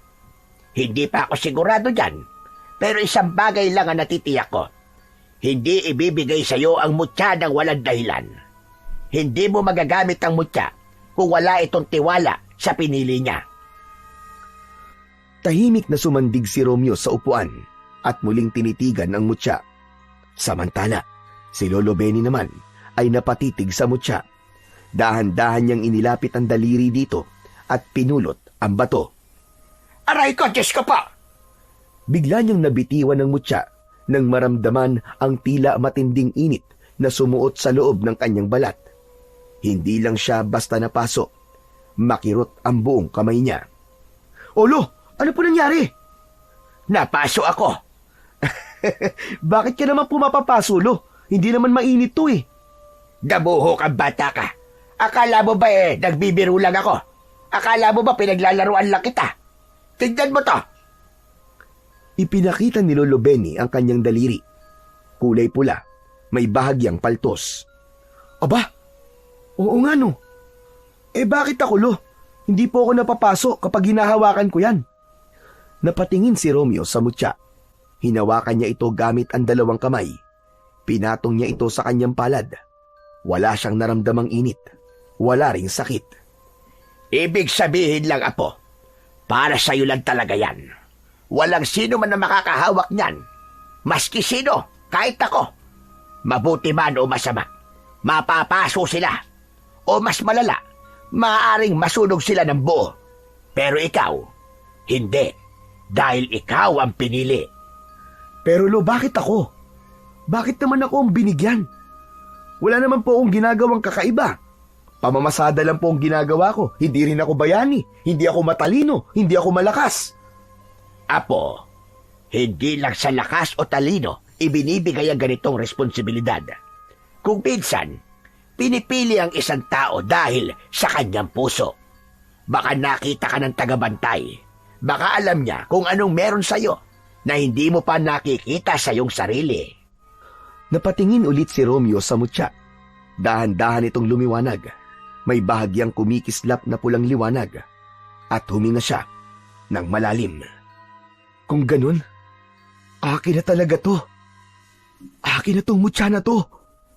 Tinatanggap mo na ba ng buo ang mutya, Apo? Ano po kasi, Lolo eh. Kapag tinanggap mo na ng buo ang kapangyarihan ng mutya na yan, magsisimula na ang malaking pagbabago sa buhay mo. Hindi ka na magiging isang ordinaryong tao. Hindi ka na si Romeo na namamasada lamang ng jeep. Magiging tagapagtanggol ka na ng buong baryo. Ay nako. Sige, Lo. Bahala na si Batman. Pero sa ngayon, kain na muna tayo, Lo. Gutom na ako eh. Ay, oo nga pala. Nalibang na ako. O siya, halika na. Ihanda na natin ang lamesa at nagugutom na rin ako. Nagluto ako ng paborito mong ulam. Talaga po, Lo? Oo, nagluto ako ng tinola na may papaya at tabos ng sili. Wow! Mukhang mapapalaban nga ako nito, Lo ah. Mapapalaban ako sa kainan. Salamat, Lo ah. Habang magkasalo ang dalawa sa masarap na hapunan, biglang natigilan si Romeo. May naramdaman siyang kakaiba. Parang may nakamasid sa kanya. Napatingin siya sa pinto. Sarado yun. Tumingin siya sa bintana, pero sarado rin ang lahat ng bintana. Napakunot noo siya. Tinignan niya ang dingding. May napansin siyang maliit na butas at mula doon ay may gumalaw. Lo, may tao. Agad siyang tumayo. Binuksan niya ang pinto at tinungo ang lugar kung saan ang butas na yon. May nakita siyang anino na tumakbo palayo. Nang tignan niyang mabuti, isang babae. Mabilis itong tumakbo palayo. Napatigil siya saglit. Pinilit na pagmasdan ito mula sa dilim. At doon niya nakita. Babae nga ito. Tumakbo siya. Nag-focus. Ang kanyang mga bisig ay kusang humaba. Parang elastiko. Umabot ang kanyang kamay sa babae at sa isang iglap. Nahawakan niya ito sa dalawang braso. Nabigla ang babae at pilit na nagpupumiglas. Hinila siya pabalik ni Romeo at doon na palapit ang estranghera. Doon niya ito lubos na namukaan. Ito yung babae na palagi niyang nakikita na gumagala sa kalsada tuwing alanganing oras. Pero sa oras na yon, malinis siya. Maayos ang itsura. Maamo ang mukha nito kahit may halong gulat at galit. Romeo, apo, ano yan? Nakulo, nahuli ko po. Nakasilip sa butas ng dingding natin. Mukhang minamanmanan po tayo. Ano ba? Bitiwan mo nga ako! Anong bitiwan ang sinasabi mo? Bakit naman kita bibitiwan? Sino ka ba ka? Ano ba? Nasasaktan ako, tama na! Aray ko! Muling nagpumiglas ang babae. Lumala ang tensyon sa pagitan nila. Naawa naman bigla si Romeo. Binitiwan nito ang isang kamay ng kanyang biyag. Subalit hindi niya napansin ang biglang pagbunot nito ng punyal at mabilis na sinaksak ang binata sa dibdib. Wag! Ngunit laking gulat nilang tatlo nang sa halip na masaksak ang binata sa dibdib ay tumalbog lang ang punyal sa kanyang balat. Nalaglag ang punyal sa lupa. Bakit hindi ka tinablan?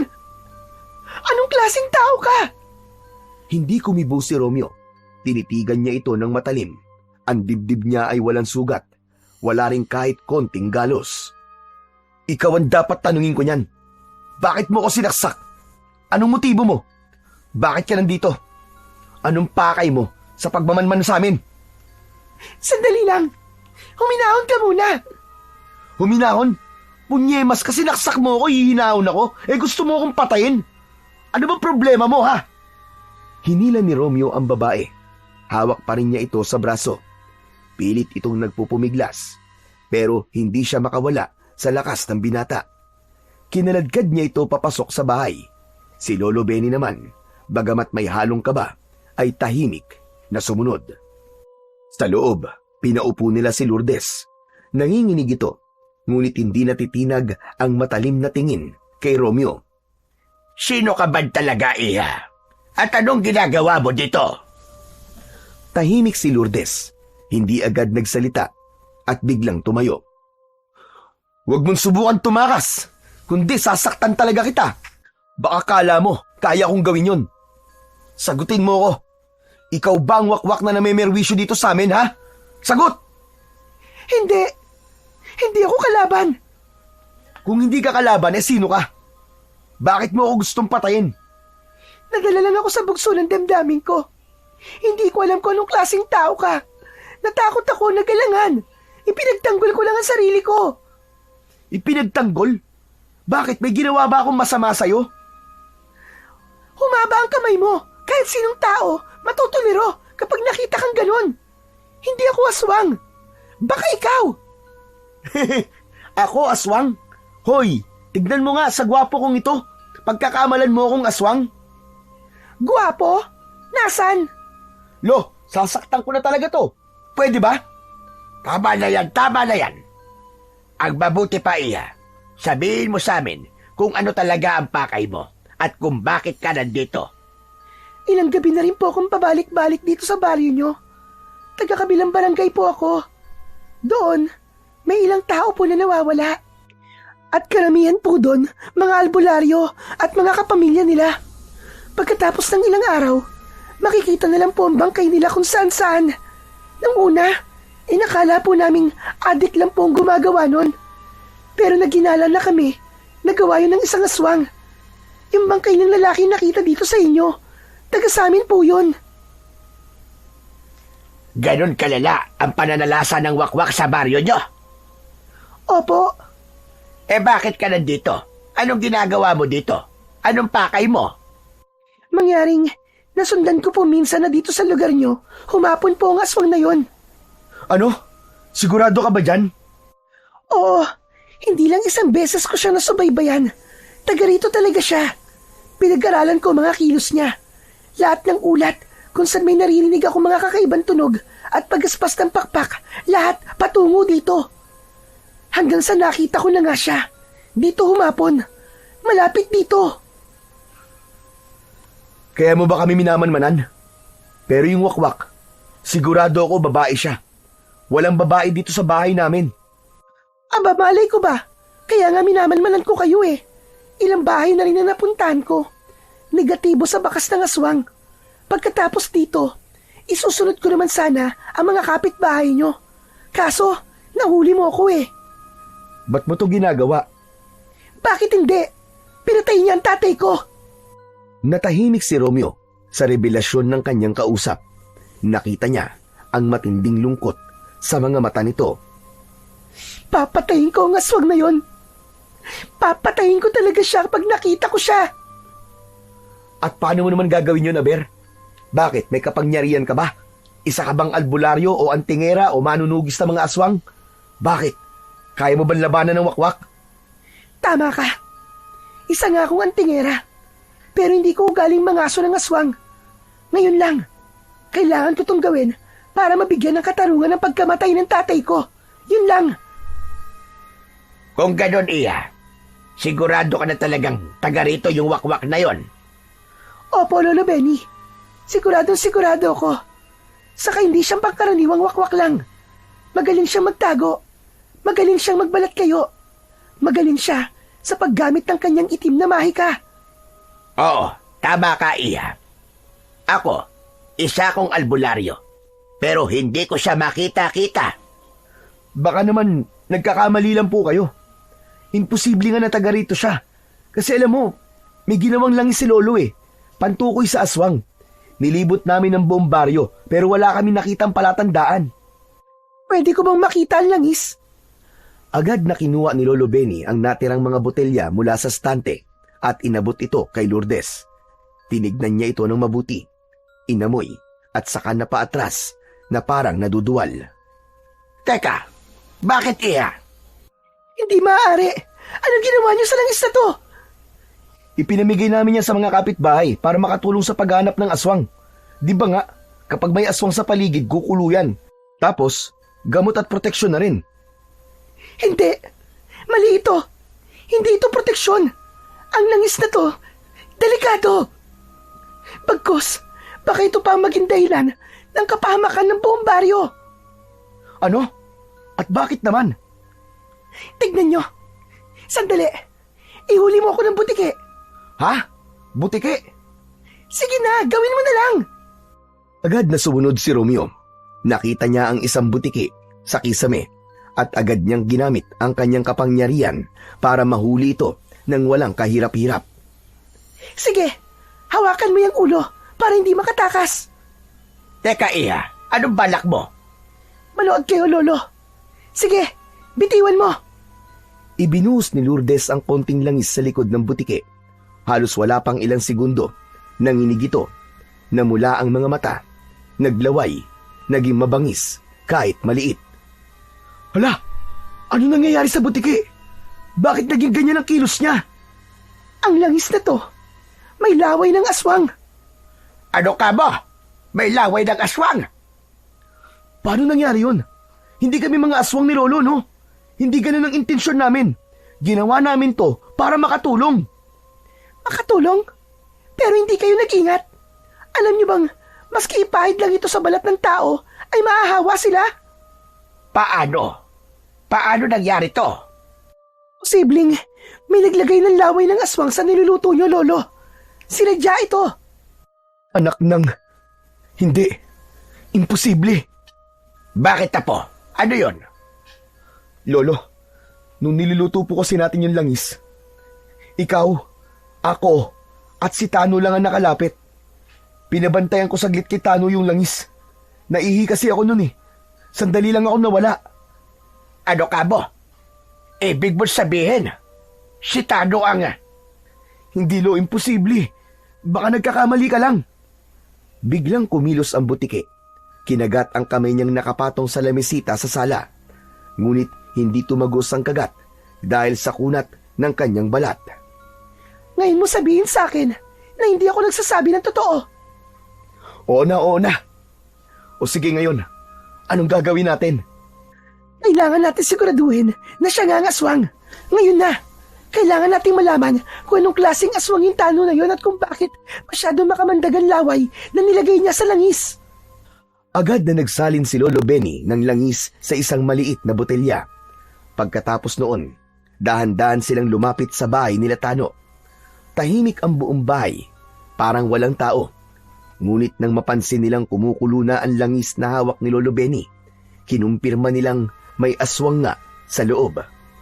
Biglang naging matigas ang anyo ng babae. Inihanda nito ang kanyang punyal. Sirain mo na ang pinto! Ngayon na! Mabilis na nasira ni Romeo ang pinto dahil na rin sa taglay niyang lakas. At doon, bumungad nga sa kanila ang isang nakakagimbal na tanawin. Si Lola Remy, duguan, matatalim ang mga mata habang nilalantakan ang isang bangkay na nasa harapan niya. Nasa tabi nito si Tano, tahimik lang. Hindi siya kumakain ng laman. Nakabantay lang ito sa kanyang lola. Ngunit nang makita niya sina Romeo, nanlaki ang kanyang mga mata. Anong? Huli ka na! Huli na kayo sa mga katarantaduhan nyo! Papatayin ko kayong mga aswang kayo! Tinugod ni Lourdes si Lola Remy. Habang papalapit siya, biglang lumitaw ang malapad at makapal na pakpak ng matandang wakwak. Galit na galit ito at naging mabangis nang makitang may papasugod sa kanya. Ngunit bago pa man maibaon ng dalaga ang hawak na punyal, humarang na kagad si Tano. Wag! Wag! Wag niyo sasaktan ang lola ko! Parang awa niyo na! Maawa kayo! Nasaksak sa balikat si Tano. Napaatras ito at nahugot ang punyal. Dumanak ang kanyang dugo. Kulay itim. Galit na galit pa rin ang babae. Agad itong hinatak palayo ni Romeo. Bitiwan mo ako! Ano ba? Papatayin ko ang mga aswang na yan! Sandali lang! Huminahon ka! Huwag kang padalos-dalos. Huwag ka rin masyadong mainit. Kita mo naman, di ba? Sukol na sila. Hindi! Hindi mo ako naiintindihan eh! Pakawalan mo ako! Alam niyo ba kung bakit ako naging ganito? Namatay mga magulang ko sa kamay ng isang albularyo. Kaya sumanib ako noon sa kulto ng mga aswang. Sumamba kami sa demonyo. Pinagkalooban kami ng kapangyarihan.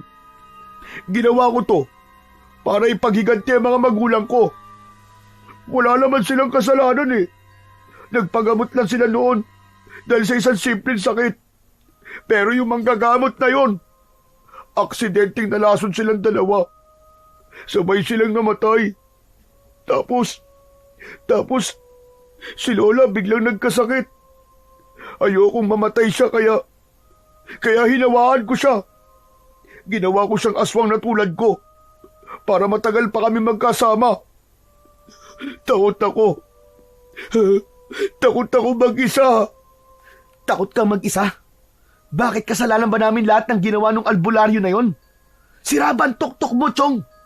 Wala kaming kinalaman sa pagkamatay ng mga magulang mo. Wala akong pakialam.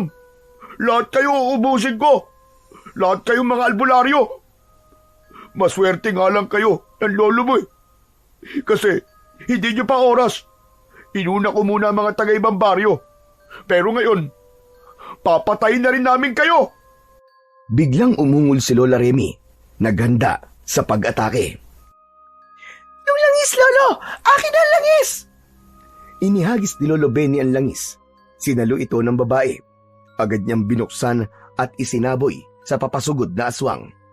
Naging mabilis ang mga pangyayari. Nagsisisigaw ang matandang wakwak. Nagpakawala ito ng malakas na tunog. Lola! Bumagsak ang wakwak sa saig. Napunit at tila nasunog ang mga pakpak nito. Halos maabo ang dulo. Nangisa ito, hindi na halos makagalaw. Halata ang matinding sakit na nararamdaman. Habang ito'y nangyayari, si Tano naman ay biglang nagbago. Ang kanyang mga mata ay naging pula. Lumabas ang matutulis na pangil at tumubo ang malalapad at malalakas na pakpak. Ang balat niya ay naging parang balat ng paniki. Maitim at makintab. Ang mga kuko ay humaba at tumalim. Mas malaki ito sa naunang wakwak. Humuni siya ng napakalakas, parang may tinatawag. Maya-maya pa, May narinig silang pagaspas ng mga pakpak sa labas. Sinasabi ko na nga ba? Marami na siyang nawaan. Lumabas silang lahat ng bahay. Sa labas, nakita nila ang halos 10 wakwak na nakadapo sa mga puno. Lahat sila'y galit na galit. Lahat sila handang pumatay. Nagkatinginan sina Romeo, Lourdes at Lolo Benny.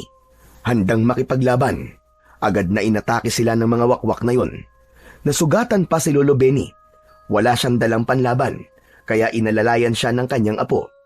Lahat ay sinasalubong ni Romeo. Tila ginagawang isang matigas na pananggalang ang kanyang katawan upang hindi masaktan ang kanyang lolo. Ang babae naman, walang takot nitong kinakalaban ang mga umaataking halimaw. Halos 3 sa mga yon ang kanyang nasugatan. Sige lang, patayin niyo sila. Patayin niyo ang mga ginawa niyong aswang. Napahinto ang 3. Si Romeo, nagngingit-ngit na sa galit. Ramdam na ramdam niya ang bigat ng sinasabi ni Tano. Walang hiya ka! Maski mga inosente, dinadamay mo, hayop ka! Bakit ako sisisihin mo? Di ba't kayo naman ang nagpamudmud ng langis? Dadami pa yan. Lahat ng tao dito magiging aswang. Kainis at pagkapikon, agad na sumugod si Romeo. Ginamit niya ang kanyang katawan. Binanat ito at binalot si Tano. Pinilipit niya ang katawan na parang lubid. Bitiwan mo kung hayop ka! Bitiwan mo ko! Hindi kita bibitiwan dahil papatayin na kitang hayop ka! Ang sama mo! Ang sama-sama mo! Sa isang mabilis na kilos, pinakawalan niya ang aswang. Pinatulis niya ang kanyang mga kamay, parang naging patalim. Walang alinlangan, itinarak niya ito sa dibdib ng dating kaibigan. Napasinghap naman ang aswang. Sumuka ito ng itim na dugo. Naubo, nasuka, nakaramdam ng panghihina, pero ngumiti pa rin ito. Kung akala mo, natatakot akong mamatay. Hindi. Ayos lang sa akin. Pero kahit mamatay ako, hindi nyo na mababago ang katotohanan. Kayo ang dahilan kung bakit dadami ang mga aswang dito. Hindi ka takot mamatay? Ha! Kung ganon, hindi kita bibigyan ng isang magaan na kamatayan. Tumayo si Romeo, tumingin kay Lolo Benny. Tapos ay muling ibinilog ang katawan at ipinilupot ito sa katawan ng wakwak. Lolo! Sunugin mo ako! Ano ka ba? Hindi maaari yun. Baka mamatay ka po. Hindi pwede. Hindi, Lolo, maniwala ka. Ayos lang yun. Sabi ng gabay ko, hindi daw ako mamamatay. Nakakausap mo ang gabay mo. Opo, kanina pa. Bumubulong po siya sa tenga ko. Siya nagsasabi kung paano ko gamitin ang kapangyarihan ng mutya. Kung ganon, sige. Walang nagawa si Lolo Benny. Nagtiwala siya sa kanyang apo. Kinuha niya ang lighter sa kanyang bulsa. Sinindihan niya ito. Inilapit sa katawan ni Romeo. Unti-unting kumalat ang apoy. Nagliyab ang katawan ng binata.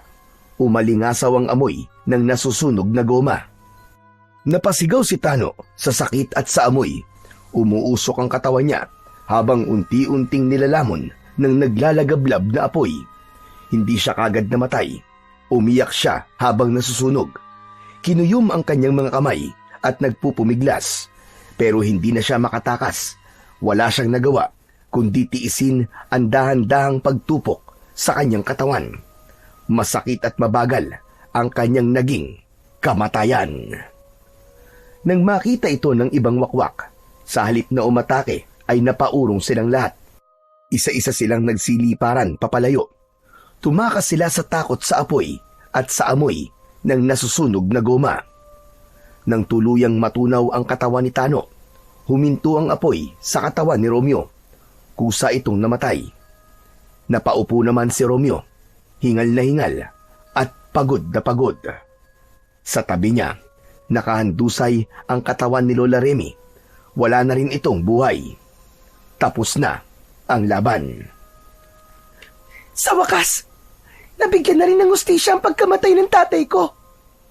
Walang iya ka! Walang iya kayo! Mga wala kayong awa! Nilapitan niya ang nakahandusay na katawan ni Lola Remy at pinagsasaksak ito ng kanyang kutsilyo. Tama na! Tama na, iha! Wala na! Patay na siya! Patay na sila! Ang katawan ng matandang wakwak, unti-unting tila nasunog din at naging abo.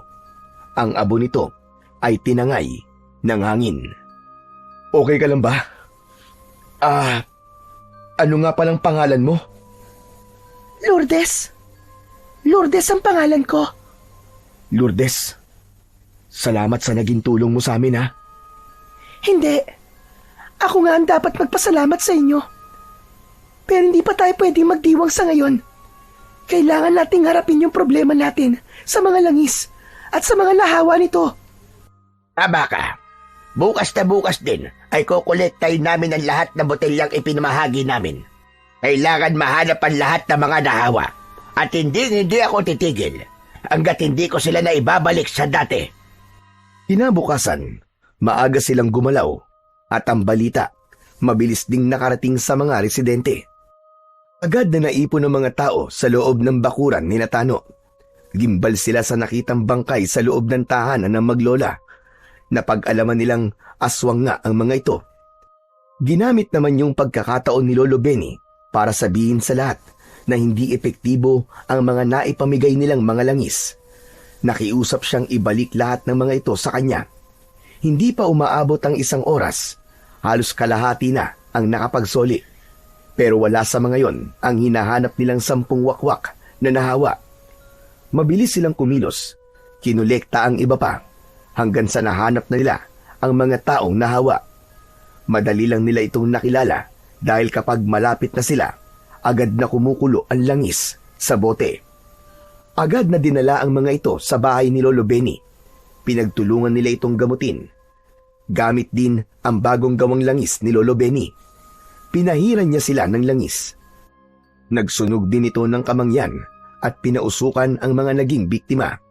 Nagsuka agad sila ng itim na likido.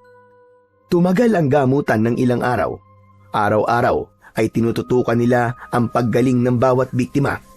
Si Lourdes naman ay patuloy na tumulong upang mapagaling ang mga tao. Samantala, hindi na nila sinabi sa mga tao ang buong katotohanan tungkol sa langis. May ilan na nagtanong kung bakit sila naging wakwak. Ang sagot na lang nila, nahawa sila ni Tano na di nila namamalayan. Pinili nilang hindi aminin ang kanilang naging pagkakamali upang hindi sila pagdudahan. Upang magamot silang lahat, ang mahalaga, mailigtas nila ang baryo at maibalik ang kaayusan nito. Pagkalipas ng ilang araw, gumaling na ang mga nahawa. Umuwi na rin si Lourdes sa kanilang baryo. Natapos na ang kanilang mga kalbaryo. Ngunit isang gabi, habang nakatambay mag-isa si Romeo sa loob ng kanyang jeep, biglang nagpakita sa kanya ang gabay. Romeo, pinatunayan mo na karapat-dapat ka na. Kaya ngayon, ibinibigay ko na sa iyo ng buo ang mutya. Gamitin mo ang kapangyarihan nito sa tama at sa kabutihan ng mas nakararami. Opo, pinapangako ko po. Buong buhay ko, gagamitin ko mutyang to para sa pagtatanggol sa mga taong nasa panganib. Lalabanan ko po ang lahat ng mga kampon ng kadiliman. Napangiti si Romeo. Maya-maya, ang katawan ng gabay ay biglang nagliwanag at unti-unting lumutang ito sa ere, pataas sa alapaap at kasabay ng maraang pag-ihip ng hangin. Unti-unti itong naglaho. At simula ng araw na yon, isinilang ang isang bagong bayani. Isang tsuper, isang superhero na handang lumaban sa anumang uri ng kasamaan sa kanyang paligid. Sa bawat biyahe ng kanyang buhay, dala niya ang tapang, ang mutya, at ang pangakong ipagtatanggol ang mga inosente habang siya ay nabubuhay. Mga idol, sana po ay nagustuhan niyo ang ating kwento. Ngayon naman po ay dumako na po tayo sa inyong pinaka-nire-request at pinaka-hinihintay na shoutout portion. Ano pa pong hinihintay natin? Eto na po. Shoutout po Marilu Credo. Shoutout po Imrilin from California, USA. Maraming salamat po sa suporta nyo mula dyan. Shoutout po Light Workers. Shoutout Jesser Cuenca from Dubai. Shoutout din po Mary Jean Rivera from Oman. Shoutout po Josephine Marcaida. Maraming salamat po sa suporta. Leia Bautista from Caloocan. Dance Mix Vlog. Shoutout po sa Barbero ng Pasig. Maraming salamat po dyan sa inyo sa mga taga-Pasig. Shoutout din po Dimna Timbre. Shoutout Barangay Badyang, Jaro, Leyte, Camillier Family. Hello, shoutout po sa inyo. Brian Jan Parcon from Lapu-Lapu, Cebu. Shoutout po Clark Knight from Iloilo. Shoutout po Amelia Namani from Israel. Wow, shoutout po sa inyo dyan. Chona Baisona, shoutout po from Malaysia. Muli po, maraming salamat po sa inyong walang sawang suporta at pakikinig ng mga kwentong aswang at katatakutan sa aking munting channel na The Voice Addict at Apong Isaac. Hanggang sa susunod pa pong kwento na magpapatindig ng inyong mga balahibo mula sa mundo ng kababalaghan.